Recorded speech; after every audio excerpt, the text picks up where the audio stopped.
T20 world cup 2024లో అందరూ ఎదురు చూస్తున్న మ్యాచ్ ఇండియా వర్సెస్ పాకిస్తాన్. ఈ మ్యాచ్ కోసం ప్రపంచవ్యాప్తంగా ఉన్న క్రికెట్ అభిమానులు కళ్ళు కాయలు కాసేలా వెయిట్ చేస్తున్నారు. జూన్ 9 న్యూయార్క్లోని నసావు కౌంటీ క్రికెట్ స్టేడియంలో ఈ హై వోల్టేజ్ మ్యాచ్ జరగనుంది. ఇప్పటికే ఐర్లాండ్ మీద గెలిచి వరల్డ్ కప్లో బోని కొట్టింది టీమిండియా. దాంతో పాకిస్తాన్తో జరిగే మ్యాచ్ మీద అంచనాలు పెరిగిపోయాయి. ఇండియా పాకిస్తాన్ మ్యాచ్ కోసం క్రికెట్ ఫ్యాన్స్ సిద్ధమవుతున్నట్లే రెండు జట్లు కూడా ప్రణాళికలను సిద్ధం చేసుకుంటున్నాయి. తాజాగా పాకిస్తాన్ కెప్టెన్ బాబర్ అజమ్ ఇండియాతో మ్యాచ్లో తమ ప్లానింగ్ ఎలా ఉండబోతుందో వెల్లడించాడు. బాబర్ అజమ్ మాట్లాడుతూ, భారత్ పాకిస్తాన్ మ్యాచ్ ఎప్పుడూ చర్చలో ఉంటుంది. ప్రపంచంలో ఎక్కడికి వెళ్ళినా ఆ మ్యాచ్ ఉండే క్రేజ్ అలాంటిది.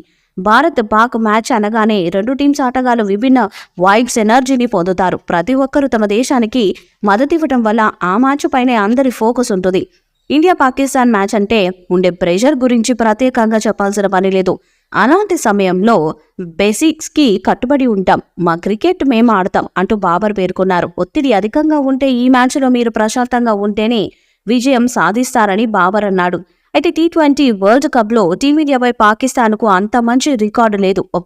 2021 టీ20 వరల్డ్ కప్లో తప్పితే ఏ వరల్డ్ కప్ టోర్నీలో కూడా ఇండియాపై పాక్ గెలిచిన చరిత్ర లేదు. టీ20 వరల్డ్ కప్లో ఇండియా పాకిస్తాన్ జట్లు ఇప్పటి వరకు 7 సార్లు తలపడ్డాయి. 2007లో లీగ్ దశలో, అలాంటి ఫైనల్స్లో ఈ రెండు టీమ్స్ పోటీ పడ్డాయి. రెండు మ్యాచెస్లోనూ ఇండియానే గెలిచింది. అలాగే 2012, 14, 16, 2022 వరల్డ్ కప్స్లో ఇండియానే పైచేయి సాధించింది. టీ20 వరల్డ్ కప్ 2022లో పాకిస్తాన్ ఇండియా చేతిలో ఓడినా ఫైనల్ వరకు చేరుకుంది. ఫైనల్లో ఇంగ్లాండ్ చేతిలో రన్నరప్గా నిలిచింది. కానీ వన్డే ప్రపంచ కప్ 2023 తర్వాత పాకిస్తాన్ కెప్టెన్గా బాబర్ రాజీనామా చేసినా తిరిగి అతనికే కెప్టెన్సీ బాధ్యతలు అప్పగించింది Pakistan cricket board.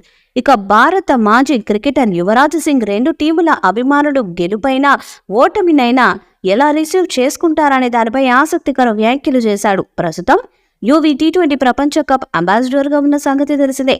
Bharat Pak match అంటేనే భావోద్వేగంతో కూడుకున్నది. అది అందరికీ తెలుసు. ఒకవేళ మనం గెలిస్తే మన వరకే సంబరాలు చేసుకుంటాం, ఓడితే మరో విధంగా బాధపడతాం. కానీ మనం గెలిచినా ఓడిన పాక్ అభిమానులు మాత్రం మనపైనే పడతారు. అదే ఇరు దేశాల క్రికెట్ ఫ్యాన్స్కున్న వ్యత్యాసం. మ్యాచ్ రోజు ఎవరైతే ఎమోషన్లను నియంత్రించుకోగలరో వారిదే 100% విజయం సాధించే అవకాశం ఉంటుంది. కేవలం గేమ్ పైన దృష్టి పెట్టాలి. గత కొన్నేళ్లుగా పాక్ అంటే భారత్కే మెరుగైన రికార్డు ఉంది. ఇప్పుడు దానిని కొనసాగిస్తామని అనుకుంటున్నా అని యువీ వ్యాఖ్యానించారు.